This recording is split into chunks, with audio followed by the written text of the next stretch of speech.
Hi there, it's Sam here from Sew That Sparkle, and today I'm going to show you really quickly how to make one of these cute little hexagon fabric dishes. Great for keeping dice in, or great for keeping a few little clips in, fun hair grips, brilliant, fantastic. So really simple to make. First thing I'm going to show you how to do is how to make your template. So what you need to do is you need to get yourself a piece of cardstock, and you need to get yourself the hexagon, whichever hexagon. I've got this hexagon ruler, but there's plenty of hexagon templates online, or you can make your own.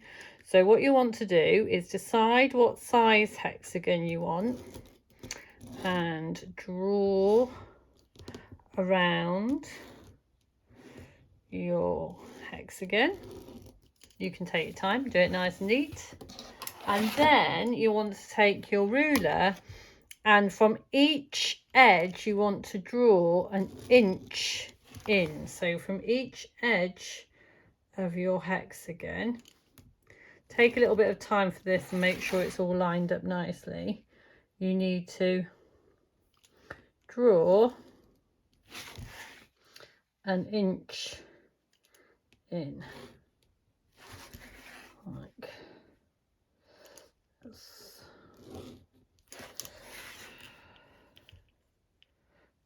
That's an inch, that's an inch.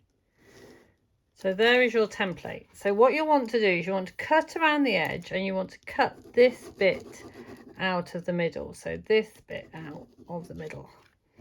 And you'll be left with something that looks like that. And so there is your template for your little hexagon fabric pots. So what you'll need is some fabric. You'll only need 2 7-inch squares for this size, and you want to get yourself some fusible fleece interfacing. So you'll want to use your template to draw around to get your outside and your inside. For this tutorial I'm going to use the same fabric because I think it looks quite nice, quite a vintage feel to this rose floral. And then you want to fuse. So on my fleece I've got like a dotty glue side, so you want to put the glue side down, and then using a hot iron you want to fuse the fleece to one one piece of your fabric. So once you've done that, you'll end up with this. So I've got, this one's got my fusible fleece on. As you can see, it's nice and soft and flexible, and this one hasn't.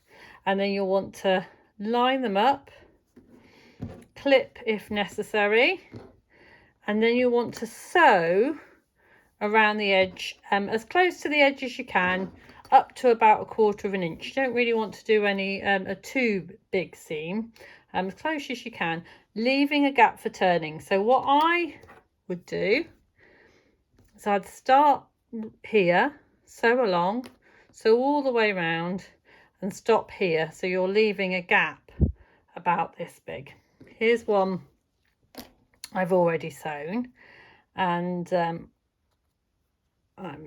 here is my gap for turning. So what I've done is I started here, sewed all the way around, and then I stopped here. And then once you get to that stage, what you want to do is very carefully make sure you don't cut your stitches. Just trim off your corners of your hexagons like that. Just trim them off. Don't trim any seam allowance along these edges because you're going to find it tricky to fold over. And then the edge where you've got an open edge, just fold down the seams like that and just finger press it open.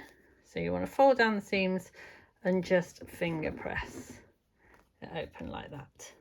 And then what you want to do is, obviously you'll want to turn it the right way around.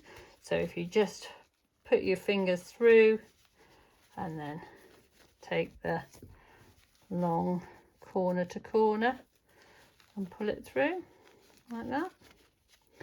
bit of a fiddle, but let's get there in the end. Probably made my turning gap a little bit small. You can make yours a little bit bigger.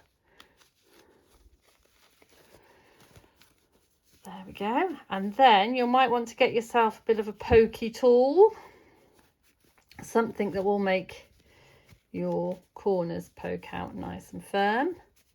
And then you'll want to take it to the ironing board and give it a nice press.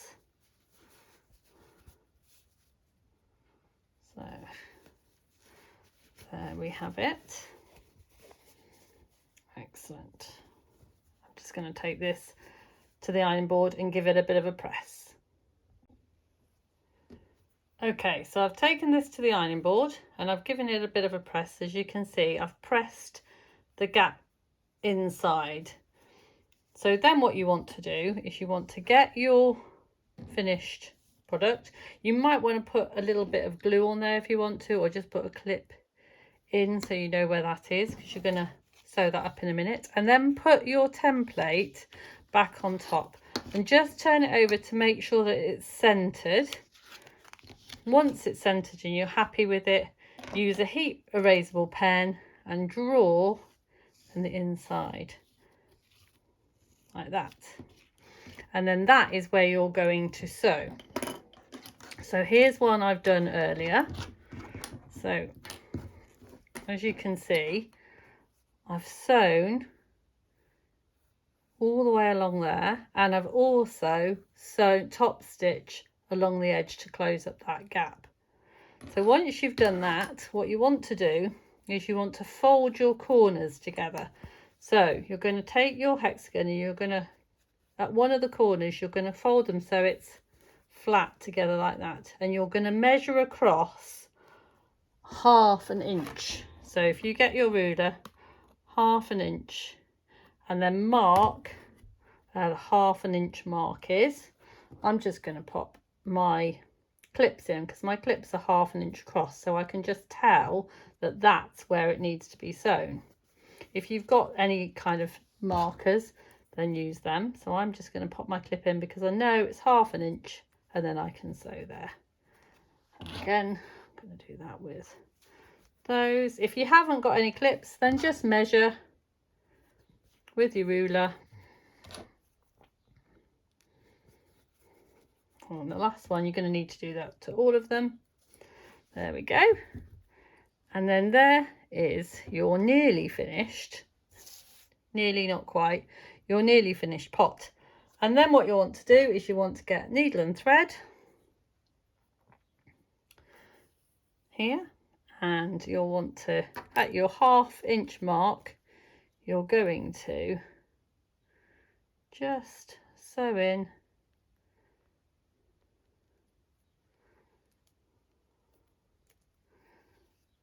hand stitch that together. And then if you want to, at this stage, you could add a little heart charm or a bead or a button as you're sewing on, to just add. So there you go. So just keep going for that one.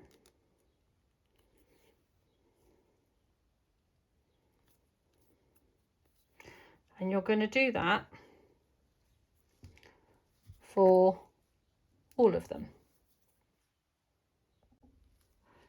So there you have it, little made with love charm, little bead charm, absolutely beautiful hexagon fabric pot in under 10 minutes. So if you like watching my tutorial, please like and subscribe for more tutorials. I'm Sew Let's Sparkle with Sam. Have a lovely day.